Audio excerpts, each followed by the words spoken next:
Une destination toujours lointaine. Pour avancer, il faut savoir construire des routes en quelques heures. C'est une spécialité du génie militaire qui a su sa mission depuis le début de l'opération. La plupart des chiens à la manœuvre sont issus de la vague des recrues de 2023. Ils ont le cœur à l'ouvrage. Sur la piste, Tractopelle et Commando font des efforts pour libérer tous les véhicules piégés par la boue et immobilisés par les pannes. Ici, chacun est appelé à mettre la main à la pâte. Faire agir les muscles, transpirer et vaincre l'impossible.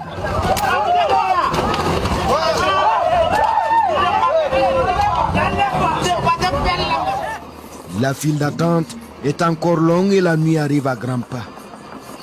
Nous sommes presque sur les derniers pas d'un voyage sans fin. Et le moindre kilomètre est une épopée. La plupart des véhicules sont assez vieux. Et il faut reconnaître aussi qu'il y a certains chauffeurs qui ne sont pas honnêtes. Ils surchargent plus que ce que leur véhicule ne peut prendre. Et ça joue vraiment parce que c'est comme vous l'avez vu. Il n'y a pas une route toute faite. Il y a beaucoup de dégâts sur les routes principales. Et ça joue vraiment si le camion est très chargé. Donc ça complique encore la manœuvre. Mais on fait avec. Vous voyez par exemple ce camion, il n'a pas assez de pression. On est obligé de le traiter pour pouvoir le faire sortir. Sinon il va empêcher les autres de pouvoir avancer.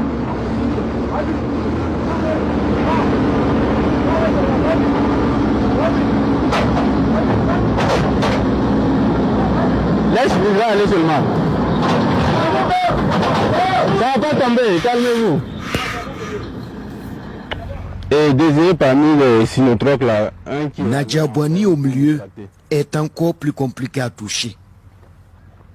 Un chemin incertain sur lequel avancent péniblement des camions essoufflés.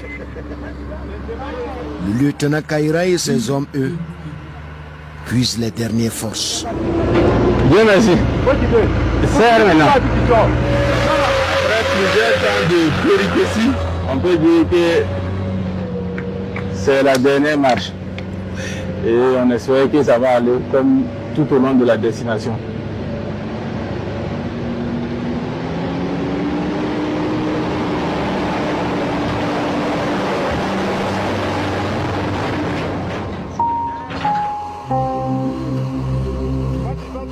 C'est la nuit avec tous ces dangers. Les pannes se multiplient. Ce véhicule est à la traîne. Les esprits s'échauffent. Le dernier blessé de guerre aidé par la tractopelle fend difficilement l'argile. Certains, comme ce véhicule, n'ont pratiquement plus de souffle. C'est peu de dire que leurs conducteurs sont de sacrés vénards.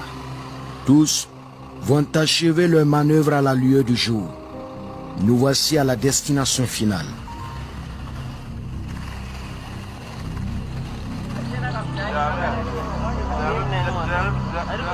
Taori.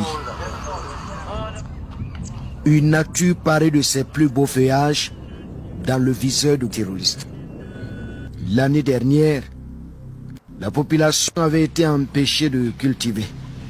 Pour cette campagne agricole, les champs sont verts et les habitants retrouvent l'espoir grâce aux actions des forces combattantes du détachement militaire de la localité.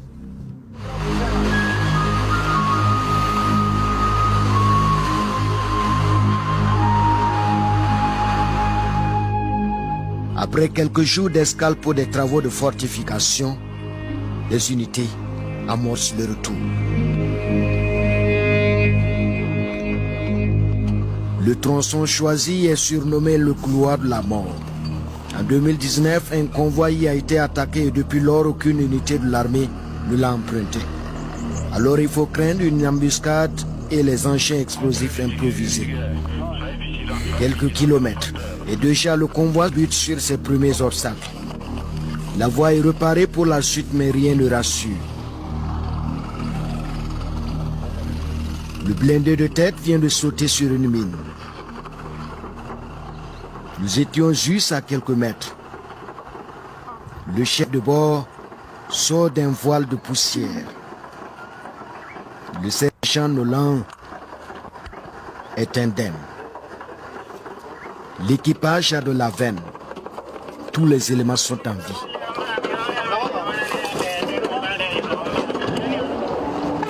La scène du crime indique que les terroristes ont décidé à nous freiner la progression. Le blindé est embarqué pour la suite du trajet qui enregistre un deuxième incident à quelques mètres. 3 mines sur un rayon de 2 km. Un mauvais présage qui n'entend pas le moral des hommes qui détruisent leur 4e engin explosif. Le 18e depuis le départ. Nous sommes dans un sanctuaire terroriste et les pieds doivent négocier le sol à chaque centimètre. Parce qu'en réalité, les traces de moto et les mouvements d'éléments isolés présagent un grand danger. Et d'ailleurs, nous sommes déjà dans l'antre du diable.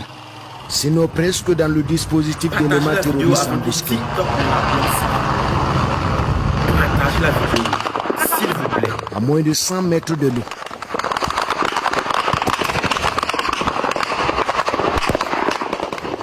Le vacarme assourdissant.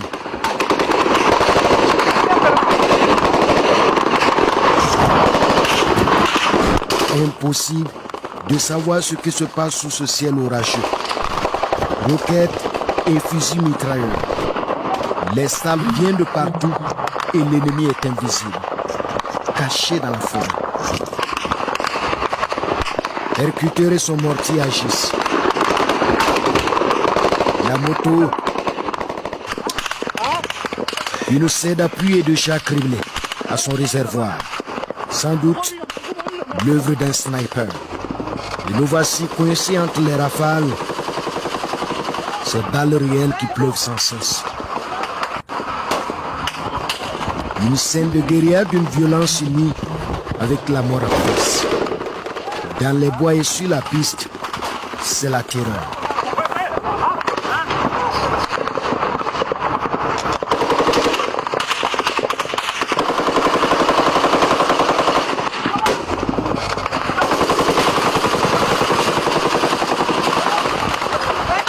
Le sous-lieutenant Logan et son chef de section Faucon coordonnent la riposte au sol. La bataille prend forme avec le commando d'appui qui manœuvre en blindé. Le lieutenant Kaira monte ici à l'assaut d'un ennemi pressé de faire un carnage, mais impossible.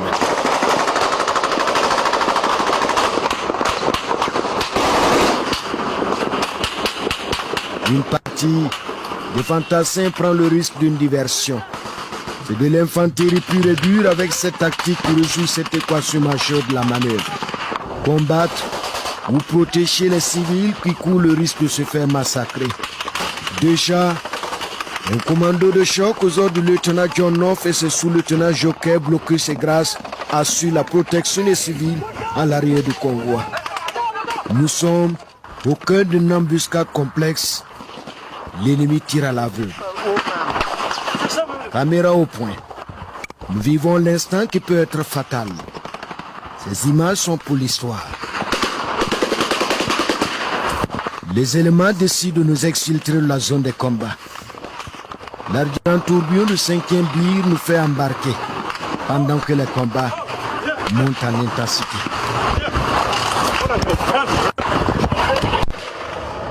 L'élément, alors de nous ramener à la base, 18 km plus à l'est. Hors de la pick-up, la riposte tient par sa rigueur mais aussi le serment. Il faut tout faire pour empêcher que les terroristes déchaînés n'atteignent le lot des civils tourmentés. Ici, les tirs sont sans répit. Nous nous rendons de plus en plus compte que les terroristes ont jalonné le convoi sur plusieurs kilomètres et tentent désespérément de le couper. Un panache de fumée s'échappe. Nous sommes bien dans l'antre du diable avec la forêt et la boue. Le repli est obligatoire pour ces nombreux civils protégés par les militaires.